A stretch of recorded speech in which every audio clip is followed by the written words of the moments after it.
जय हिंद। देखिए, अमेरिकी राष्ट्रपति ट्रम्प पगला गया है। भयंकर-भयंकर टैरिफ लगा रहा है। लेकिन वो सारे देशों को टैरिफ से छूट दे रहा है, चाइना से छूट नहीं दे रहा है। एक्चुअल ये कहानी है ट्रम्प के जवानी की। जब वो 2008 में ट्रम्प था, तो ट्रम्प टावर को लेके वो चाइना गया था, तो बड़ी धोखा खाया था चाइना में, तो समझते हैं। ट्रम्प एक्चुअल में एक बिज़नेसमैन है और ये रियल एस्टेट के बिज़नेस है। रियल एस्टेट मतलब बड़ी-बड़ी बिल्डिंगें बनाना है और अपार्टमेंट लग्ज़री बना के बेचना है। तो 2008 में इनका बिज़नेस अच्छा-अच्छा चल रहा था, लेकिन अमेरिका में मंदी आ गई। मंदी आने की वजह से जब भी कभी रिसेशन या मंदी आता है, तो बैंक्स लोन नहीं देती है और अमूमन आप देखिएगा लोग फ्लैट खरीदते हैं तो लोन लेकर कुछ पैसे दे देते हैं, कुछ लोन फाइनेंस करा देते हैं, गाड़ियाँ खरीदते हैं, फाइनेंस करा देते हैं। आजकल लोग तो एसी, फ्रिज, कूलर भी लोग फाइनेंस खरीद के लेके आ जाते हैं। तो वो माइक्रो फाइनेंस भी आजकल आ गया है, कुछ दिन में टूथब्रश भी मिल जाएगा फाइनेंस पे। तो 2008 में इतना भयंकर रिसेशन आया ना कि कोई फ्लैट वगैरह खरीद ही नहीं रहा था। तो ट्रम्प को चाहिए था कि एक ग्लोबल एक्सपेंशन करना, जहाँ पर बहुत तेज़ी से रियल एस्टेट बूम कर रहा हो। तो 2008 का दौर था जब चाइना में रियल एस्टेट बहुत तेज़ी से बूम कर रहा था, बड़ी-बड़ी बिल्डिंगें बन रही थी। ग्वांगझाऊ, शेनज़ेन, फूज़ान, वुहान, बीजिंग बहुत तेज़ी से विकसित हो रहे थे। तो ये ग्वांगझाऊ में सोचते हैं कि बड़े-बड़े लग्ज़री अपार्टमेंट बना के बेचेंगे। उस समय चाइना के जो राष्ट्रपति थे, वो थे हू जिनताओ और प्रधानमंत्री थे बेन जियाबाओ। अभी राष्ट्रपति हैं शी जिनपिंग और प्रधानमंत्री हैं ली कोकियांग। तो आगे समझते हैं हम लोग। तो इन्होंने ग्वांगझाऊ में बहुत सारा इन्वेस्टमेंट करने के लिए लगभग 130 बार आवेदन दिया। कोई ना कोई बहाना ढूंढकर 130 बार ट्रंप के आवेदन को एक्सेप्ट रिजेक्ट कर दिया गया। इस बात को लग गया ट्रंप को खराब और ट्रंप उसके बाद इलेक्शन में लड़ा और जब इलेक्शन जीता तभी से ये अमेर चाइना के खिलाफ है। कभी बोलता है कि कोरोना वायरस चाइना की देन है, कभी कहता है डब्ल्यूटीओ में डब्ल्यूएचओ में चाइना रिश्वत दे देता है। तो हमेशा ये चाइना पे कुछ ना कुछ बोलते रहता है, ट्रेड वार कर देंगे, बर्बाद कर देंगे चाइना को। एकदम ननद भौजाई ऐसा लड़ते रहता है ये ट्रंप। तो ट्रंप आगे समझते हैं टेरिफ के बारे में, टेरिफ लगा दिया। देखिए, टेरिफ होता है कि जब हम कोई हमें सामान बेचेगा तो उसे हम टेरिफ लगा देते हैं ताकि उसका सामान महंगा हो जाए। टेरिफ का एक सीधा सा हिसाब है ताकि वो महंगा हो जाए। जैसे अभी देखिए टेरिफ क्या है, हमारे यहाँ इलेक्ट्रिक व्हीकल्स में महिंद्रा अच्छा काम कर रही है, टाटा अच्छा काम कर रही है। अगर अभी से हम लोग इलॉन मस्क की कंपनी को, इनकी जो कंपनी तस्ला है, ये तस्ला कंपनी को अगर हम इंडिया में एंट्री दे देंगे ना, तो भर गांव-गांव तस्ला घूमने लगेगा सस्ता में। इसलिए हम लोग इसके ऊपर टेरिफ लगाते हैं 100%। पगला जाता है, इसका तस्ला महँगा हो जाता है। तो महँगा जब हो जाता है तो कोई खरीदेगा नहीं, जिस वजह से भारत की महिंद्रा और टाटा जैसी इलेक्ट्रिक व्हीकल्स बढ़ेंगी। अब अगर कहता है कि भाई देखो, तुमको अगर तुम इंडिया में प्लांट लगा दोगे तो 30% लगाएँगे। तो इंडिया में प्लांट लगाएगा तो रोज़गार भी मिल जाएगा। तो ये इस वजह से लगाया जाता है। अब जैसे भारत में सोयाबीन को देखिए, मध्य प्रदेश में सोयाबीन होता है।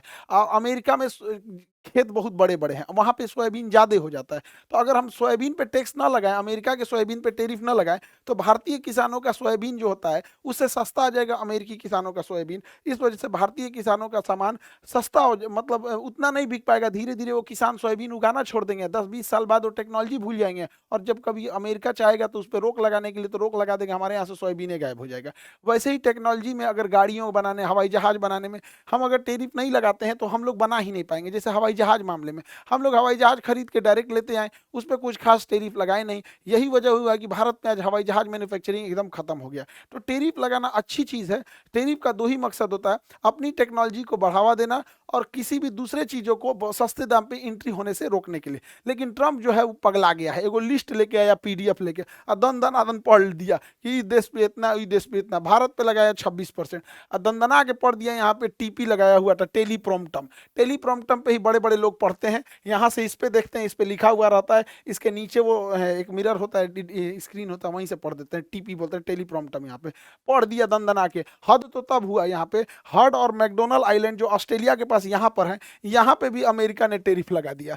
कहा कि यहाँ पे भी टैरिफ लगा देंगे। यहाँ कोई रहता ही नहीं है, यहाँ केवल रहते हैं सब तो पेंगुइन रहती है, सील मछली रहती है, पोलर बियर रहते हैं सब। तो बस यही सब रहते हैं सब वहाँ पे। ये सब का टैक्स देगा? सब बेचारा इहो टेंशन में है ट्रम्प से वजह से। टेंशन नहीं लो, तुमसे टैक्स कौन वसूलने आएगा यहाँ पे? लेकिन लगा दिया, इन लोग के ऊपर भी टैक्स लगा दिया। अब देखिए, सबसे ज़्यादा अमेरिका जो है डोनाल्ड ट्रम्प सबसे ज़्यादा खपा है तो चाइना से, फादर ऑफ कोरोना से। ये चाइना के जो राष्ट्रपति और ट्रम्प के बीच में एकदम आमना-सामना अब हो गया है। चाइना जो है जैसे इधर ट्रम्प टैरिफ लगाते हैं उधर से चाइना भी लगा देता है। इंडिया पे तो 26% हुआ, इधर से ट्रम्प लगाते लगाते 245 पहुंच गए तो चाइनो लगा दिया 245। हमको लगता है मोदी जी के दोस्ती का असर हो गया ट्रम्प को भी। अब की बार 400 पार है, तुम भी बस 400 पार कर देना। तुम भी काहे लिए यहीं रुक रहे हैं यहाँ पे, मोदी जी भी इतने के आसपास रुक गए। 400 हिलाओ 400, एक का कमर तोड़ दो फादर ऑफ कोरोना का। खैर अब हम समझते हैं कि किस किस स्टेप से, इस स्टेप से, इतने लंबे टेरिफ के स्टेप से अमेरिका को कहाँ कहाँ फायदा होगा। देखिए अमेरिका को फायदा कैसे होगा कि अमेरिका की जनसंख्या कम है और उसकी ज्यादातर जमीन उपजाऊ है। ज्यादातर जमीन उपजाऊ होने की वजह से जो अमेरिका है ये मक्का का उत्पादन, सोयाबीन का उत्पादन बहुत ज्यादा कर देता है और ये दूसरे देश को बेच देता है। वही चाइना की अधिकांश जन आबाद जमीन जो है बंजर है, पथरीली है, रेगिस्तान है, पर्वत पठार है, तो वो ज्यादा ना मक्का उगा पाता है ना ही सोयाबीन उगा पाता है। लेकिन यही मक्का और सोयाबीन को हम लोग दाना बना के सुअर को देते हैं। और चाइना में सबसे ज्यादा अगर किसी चीज का मीट खाया जाता है तो पोर्क यानी सुअर का मीट खाया जाता है। चाइना में 40 करोड़ सुअर रहते हैं सब, और इन्हीं सुअरों को मार के वो चाइना वाले खाते हैं सब। उनका यही, जैसे इंडिया में अगर नॉनवेज की बात करें सबसे ज्यादा चिकन चलता है, कहीं से भी इजीली जगह पे होटल वगैरह ढाबा पे कहीं मिल जाता है, वहीं वहाँ सुअर मिल जाता है। अब जो सुअर है उसको 5 करोड़ टन सोयाबीन चाहिए हर साल अमेरिका से, और 10 करोड़ टन मक्का चाहिए। अब अगर चाइना इंपोर्ट ड्यूटी लगा देता है, अमेरिका का देखा देखी, तुम हमसे 250% टैक्स लोगे तो हम भी तुम्हारे पे 250% टैक्स लेंगे, कोई बात नहीं, ले टैक्स लेते, ले टैक्स। जब तुम्हारे पास 5 करोड़ टन जब सोयाबीन आएगा, टैक्स लगा के अपने सामान में महंगा कर देगा। 10 करोड़ टन मक्का आएगा तो चाइना अपने महंगा कर देगा। तो ये यहाँ पे गड़बड़ी हो जाती है। दूसरा, अमेरिका के पास एक ऐसी नब्ज है जिसे एनमीडिया कंपनी है। यह एनमीडिया कंपनी एक चिप बनाती है, H20 चिप।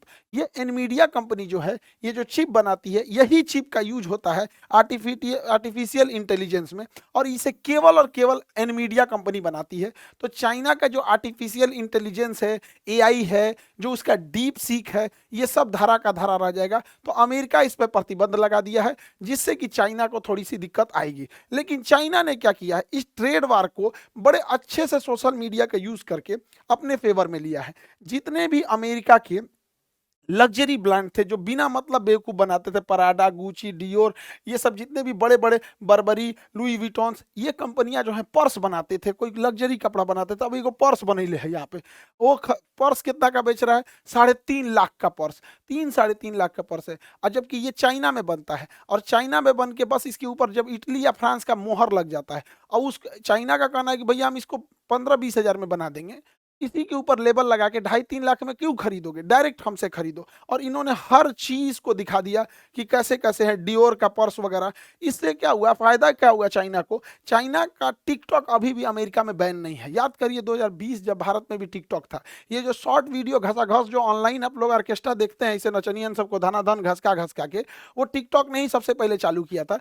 टिकटॉक को देखा देखी फेसबुक आया और इंस्टाग्राम आया और यूट्यूब ने अपने शॉर्ट्स लाया, और भारत ने टिकटॉक को बैन कर दिया। लेकिन अमेरिका में टिकटॉक बैन नहीं है। इसी वजह से चाइनीज जो मैन्युफैक्चरर्स हैं सब, वो सब उस टिकटॉक पे वीडियो बना के दिखा रहे हैं सो कि देखो यहीं पे ये तुम्हारी 3 लाख का बैग है जो हमारे यहाँ 10 हजार में बन रहा है, तुम्हारे यहाँ 50 हजार का जूता है हमारे यहाँ 4 हजार में बन रहा है। तो यही सब चीजें कर रहे हैं। इसी पे गलती क्या हुआ, चाइना का विरोध करने के लिए व्हाइट हाउस से जो स्पोक पर्सन थी वो आके कहती है कि चाइनीज प्रोडक्ट का बाइकआउट कीजिए, जबकि ये चाइनीज कपड़ा पहनी हुई थी। तो चाइनीज सब इसको भी दिखा दिया था कि देखो ये सब हमारे ही यहाँ से बना हुआ है। इवन चाइना को बाइकआउट करने के लिए टी शर्ट छपाया गया कि बाइकआउट चाइना, वो भी दिखाया गया कि देखो ये टी शर्ट भी छप जो रहा है ना, बाइकआउट चाइना, ये भी चाइना में छप रहा है। तो चाइना मैन्युफैक्चरिंग हब बन चुका है। उसके पास सस्ते लेबर भी हैं, डिसिप्लिन्ड लेबर भी हैं, और स्किल्ड लेबर भी हैं।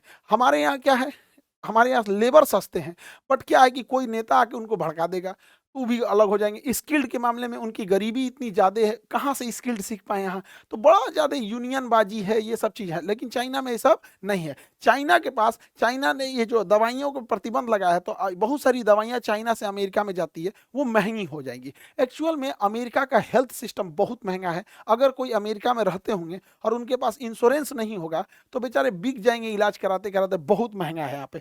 चाइना से लेदर के सामान जाते हैं, चाइना से कपड़े जाते हैं। अब अमेरिका ने इस पर टेरिफ लगा दिया है तो ये अमेरिका वालों को बहुत ही महंगे रेट पे पड़ेंगे। अभी से ही जितने इलेक्ट्रॉनिक आइटम है, चाहे ड्रोन है, कैमरा है, मोबाइल है, लैपटॉप है, कोई भी इलेक्ट्रॉनिक आइटम्स है, उस पर चाइना की मोनोपोली है। इतना जल्दी अमेरिका टेरिफ लगाकर इन सारे चीज़ों को रोक तो देगा, लेकिन इससे चाइना अमेरिका के अंदर ही लोगों की महंगाई बढ़ने की वजह से दिक्कत आएगी। हालांकि कुछ समय तक अमेरिकी लोग इतने भी गरीब नहीं हैं, कुछ समय तक इसे झेल सकते हैं, लेकिन ज़्यादा समय तक झेलने के बाद उल्टा ये ट्रंप को भारी पड़ जाएगा। अभी देखिए, इसी को विरोध दिखाते हुए शी जिनपिंग ने ट्रंप के इस स्टेटमेंट के विरोध में अमेरिका की एक कंपनी है बोइंग, ज्यादातर जहाज इंडिया में ना दो ही कंपनी की दिखेगी, बोइंग की मिलेगी या तो एयरबस की मिलेगी। यूरोपीय कंपनी की है एयरबस, फ्रांस के टुलूज में बनता है। अमेरिका में है बोइंग। बोइंग से आने वाला था 179 जहाज, जो कि एयर चाइना खरीद रही थी, चाइनीज एयरलाइन। इसने एक ऑर्डर को कैंसिल कर दिया, कहा कि रखे रहो यहाँ पर। इससे कि करोड़ों रुपए का लॉस लग गया बोइंग कंपनी को। और इसको लॉस लगेगा तो ये करोड़ों रुपए का सरकार को टैक्स का लॉस जाएगा, तो सरकार पे दबाव बनेगा।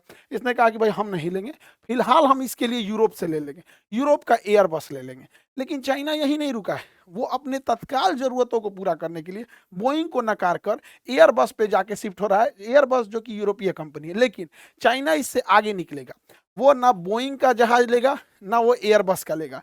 चाइना अपना बना रहा है C919। C91 चाइना का जहाज है, बहुत बेहतरीन है और अच्छे से ट्रायल करके चाइना ने बना ही लिया है। और साथ ही रसिया ने भी बनाया है MC21, ये भी जहाज है। तो फ्यूचर में चाइना अपना मेड यूज रखेगा और कुछ रशियन जहाजों को रखेगा। ये और भी बेहतर है MC21, ये बहुत ज़्यादा चौड़ा है, कंफर्टेबल है। इस सब में तो लगता है मुर्गी दरबा में घुसा दिया है। तो चाइना जो है वो इकोनॉमिकल वार वैसे ही लड़ता है जैसे जमीनी लड़ाई पर इजराइल लड़ता है। इजराइल की नीति है तुम थोड़ा सा मारो, हम तुमको घर घुस घुस के मारेंगे। चाइना कहता है हमको लड़ाई नहीं लड़ना, हम फाइनेंशियल इकोनॉमिकल लड़ाई लड़ेंगे और घुस घुस के मारेंगे वहां पर। तो इसी वजह से चाइना भारी पड़ता दिख रहा है। चाइना की जो सबसे बड़ी ताकत है वो रेयर अर्थ मेटल है। रेयर अर्थ मेटल उन मेटल को कहते हैं जो बहुत कम मिलते हैं, और दुनिया के रेयर अर्थ मेटल पे 70 से 80% चाइना है।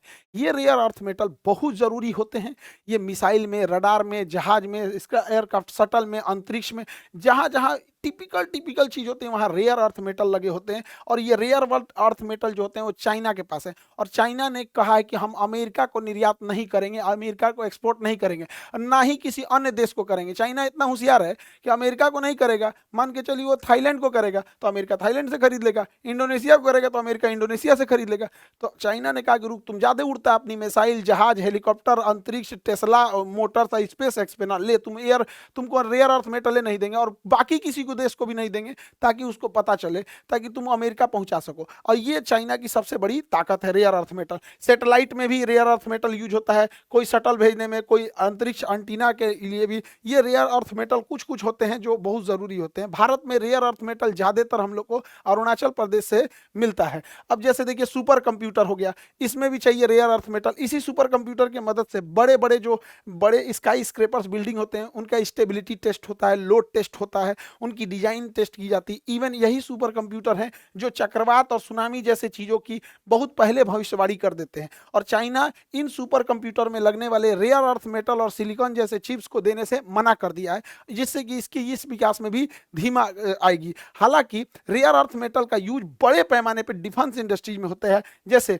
अमेरिका का F-35 लाइटनिंग, ये बहुत खतरनाक जहाज है। हालांकि कोई बड़े देश से लड़ाई में अभी भाग नहीं लिया। F-22 राप्टर ये ज़्यादा विश्वसनीय है, हालांकि ये ज़्यादा लड़ाई में भाग नहीं लिया है, ये ज़्यादा खतरनाक है। ये ज़्यादा लड़ाई में भाग लिया है इसलिए विश्वसनीय है। अभी अमेरिका ने F-47 लॉन्च किया है जो 6th जनरेशन का होगा। और अमेरिका के पास एक से एक एडवांस हेलीकॉप्टर है, चाहे वो चिनूक हो, अपाची हो, ब्लैक हॉक हो, इन सब में रेयर अर्थ मेटल होता है। इनके मेंटेनेंस में जब ये बिगड़ेंगे तब वहाँ पर। और चाइना ने इन सारे रेयर अर्थ मेटल पे अमेरिका के साथ साथ दुनिया के किसी भी देशों को देने से मना कर दिया है। अभी अमेरिका की जितनी भी चीज़ें हैं, चाहे वो रेयर अर्थ मेटल के बिना ना मिसाइल काम करने वाली है, ना रडार काम आएगा, पनडुब्बियों में भी उसकी ज़रूरत होती है, लड़ाकू जहाज, हेलीकॉप्टर, ड्रोन, UAV, कहीं पे भी देखेंगे तो ये रेयर अर्थ मेटल ज़रूरी है, जिस पे चाइना की मोनोपोली है। रेयर अर्थ मेटल के बाद चाइना का दूसरा सबसे पावरफुल चीज होता है सिलिकॉन। सिलिकॉन दुनिया में सबसे बड़ा सिलिकॉन उत्पादन में चाइना और ताइवान आते हैं। तो सिलिकॉन के मामले में चाइना बहुत आगे है। सिलिकॉन की मदद से ही हम इंटीग्रेटेड सर्किट आईसी चिप बनाते हैं, कंप्यूटर का कोर बनाते हैं, कोई भी पीसीबी बोर्ड बनाते हैं। इलेक्ट्रॉनिक आइटम्स बिना सिलिकॉन के नहीं बन सकता, इसमें भी चाइना की पूरी तरह से मोनोपोली है। ग्रेफाइट के मामले में चाइना पूरी दबदबा रखता है। ग्रेफाइट का यूज हम लोग स्नेहा के रूप में, लुब्रिकेंट के रूप में करते हैं, मशीनों में घिसावट को रोकने के लिए। जैसे हम कैरम बोर्ड में खेलते हैं, घिसने लगता है तो पाउडर छिड़क देते हैं, जिस वजह से वो फिसलता है। हालांकि इस पे ये ग्रेफाइट छिड़कते तो और अच्छा से फिसलता है, लेकिन करिया हो जाता, दिखबे नहीं करता। इसलिए मशीनों में लुब्रिकेंट के रूप में ग्रेफाइट का यूज किया जाता है। परमाणु बिजली घर में भी ग्रेफाइट का यूज होता है, बैटरी में भी ग्रेफाइट यूज होता है, पेंसिल के नोक पे भी ग्रेफाइट का यूज होता है, बहुत जगह होता है। और ये चाइना इस पे भी अपनी मोनोपोली जमा के रखा है। जब ये जो ट्रेड वॉर चल रहा है ना, इस ट्रेड वॉर में बहुत घाटा होने वाला है अमेरिका को। ये बेवकूफ को समझ में नहीं आ रहा है ट्रंप को। तुम नहीं पढ़ा है, तुमको कहां से पढ़ा है, देख सुन इसको पढ़। आरसीईपी, आरसीईपी ये चाइना का ब्रह्मास्त्र है, चाइना का ब्रह्मास्त्र है। Regional comprehensive economic partnership. Regional comprehensive economic partnership ये क्या कहता है कि ये लोग आपस में व्यापार कर लेंगे। इसमें टोटल 15 देश आते हैं। अभी बांग्लादेश और श्रीलंका भी आने के लिए बोला है।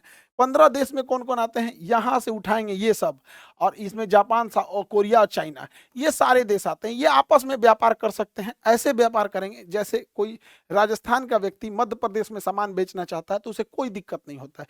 लेकिन वही राजस्थान का व्यक्ति जब पाकिस्तान में बेचना चाहता है तो प्रॉब्लम्स आएगी, क्योंकि कस्टम चाहिए, सारा चीजें बहुत पेपर वर्क करना पड़ता है।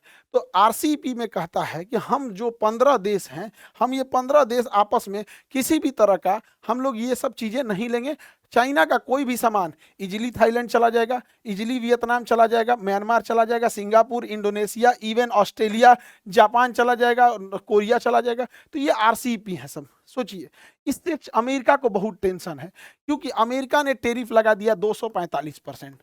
अब कोई बेवकूफ चाइना से सामान को अमेरिका नहीं भेजेगा, क्योंकि 100 रुपया का भेजेगा तो उसमें 245 जुड़ जाएगा, महंगा हो जाएगा 245%। इसलिए वो इस रूट से नहीं भेजेगा। वो क्या करेगा कि वो आपका सामान पहले चाइना से भेज देगा, सपोज इंडोनेशिया, या भेज देगा ऑस्ट्रेलिया, या चाइना से भेज देगा म्यांमार।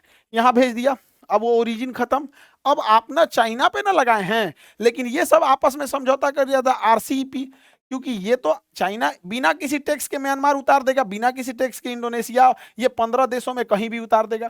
तो आपने टैक्स लगाया चाइना पे, ये उतार दिया अपना सामान थाईलैंड, थाईलैंड से भेज देगा अमेरिका, जा यहाँ टैक्स उतना नहीं है। इंडोनेशिया से भेज देगा, जाओ अमेरिका। ऑस्ट्रेलिया से भेज देगा, जाओ अमेरिका, जा। डोनाल्ड ट्रंप मोए मोए हो गया। इसीलिए कह रहे थे फाउंडेशन क्लास करना बहुत जरूरी है। आरसीईपी चाइना का ब्रह्मास्त्र है। आप चाइना पे बैन लगाएंगे, वो दूसरे देश में भेज के वहीं से पैक करके भेज देगा आपको। अगर ये ट्रेड वॉर ऐसे ही चलते रहा तो डोनाल्ड ट्रंप को बहुत घाटा होने वाला है। वहां अनएम्प्लॉयमेंट बढ़ जाएगा, महंगाई धीरे धीरे बढ़ के एक आम आदमी को भी परेशान करने लगेगी। और जब महंगाई बढ़ती है तो लोग खर्च कम करने लगते हैं, और लग्जरी गाड़ियां, लग्जरी आइटम्स के बदौलत जो अमेरिका की इकोनॉमी चल रही है वो एक दिन ध्वस्त हो जाएगी। और ऐसे ही रहा तो चाइना की BYD अभी भी इलॉन मस्क की तस्ला से आगे है। अब ये तस्ला ज़्यादा दिन दिखेगा नहीं, ऑलरेडी तस्ला का सेल डाउन हो गया। और अभी भी देख रहे होंगे चुनाव के टाइम इलॉन मस्क बड़ा ट्रंप का साथ दे रहा था, अभी थोड़े से मिजाज इनके बदले बदले से लग रहे हैं, क्योंकि इनको भी समझ में आ गया है कि भाई हमारा तस्ला घाटे में चल जाएगा। अमेरिका क्या करेगा, धीरे धीरे गीदड़ भभकी दिखाएगा कि लोग उससे नेगोशिएट करें, लेकिन वो कुछ ना कुछ ऐसा करेगा। जैसे इलेक्ट्रॉनिक्स आइटम चाइना से ले आना ज़रूरी है तो कह देगा कि इस पे हम टैक्स नहीं लेंगे।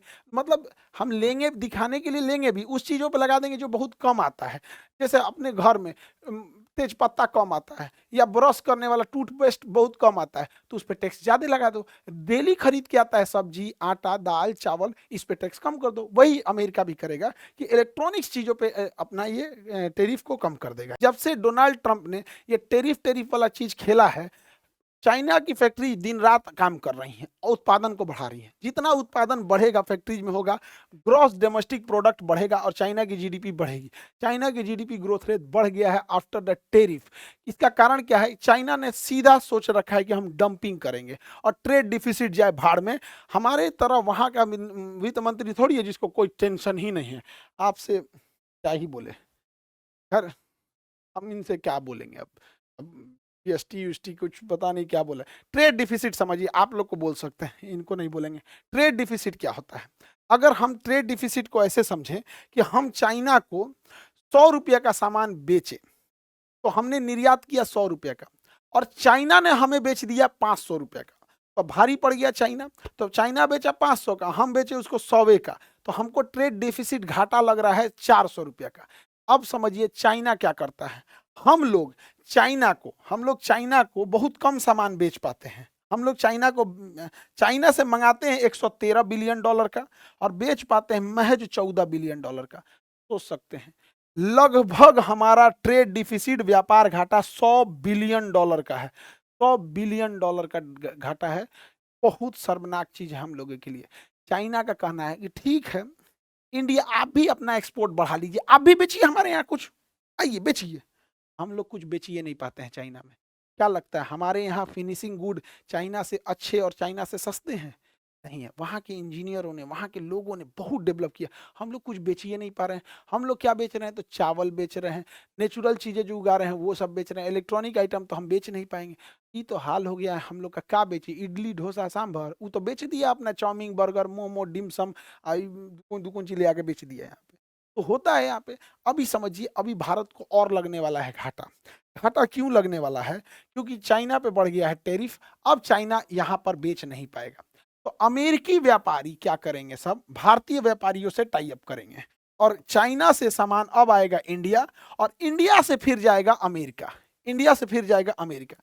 इससे तो जो भारत के कुछ व्यापारी हैं उनको फायदा होगा कि भैया वो सस्ता में खरीदेंगे, कुछ मार्जिन रख के अमेरिका को बेच देंगे। और अमेरिका में जो व्यापारी बिजनेसमैन है वो भी हो जाएगा कि भैया कौन जाएगा 245% देने का, इधर से ले लेते हैं 20-25% पे यहाँ से। लेकिन जो भारत का इंपोर्ट है वो तो और बढ़ जाएगा। इंपोर्ट बढ़ेगा, हम लोग एक्सपोर्ट कर ही नहीं पा रहे हैं, तो हमारा जो ट्रेड डिफिसिट है वो और बढ़ जाएगा। अब ये ट्रेड डिफिसिट 120-130 बिलियन डॉलर चल जाएगा, तो यकीन मानिए कि अगर जिम्मेदार, पता नहीं अब मैडम को ट्रेड डिफिसिट के बारे में वित्त मंत्रालय वाले अधिकारी बताए हैं सब कि नहीं बताए हैं सब, लेकिन मैडम बहुत खराब चीज होता है। Trade deficit is not good for our country, और भी इतना भयानक ट्रेड डिफिसिट। देखिए, जब से अमेरिका और चाइना का ट्रेड वॉर चल रहा था, पूरी दुनिया एक स्ट्रेटजी पे काम कर रही थी, चाइना प्लस वन स्ट्रेटजी। यानी अपनी एक फैक्ट्री चाइना में भी रखो और एक फैक्ट्री चाइना से बाहर रखो। इस मामले में सबसे अच्छा जो जगह आता है वो इंडिया आता है, क्योंकि इंडिया में लेबर बहुत सस्ते मिलते हैं। खुद इंडिया का मार्केट इतना बड़ा है कि अगर वो लोग यहाँ बनाते हैं तो यहीं पे बहुत सारी चीज़ों को बेच लेंगे। तो इसे कहता है चाइना प्लस वन स्ट्रेटजी। इसमें इंडिया को काम करना चाहिए।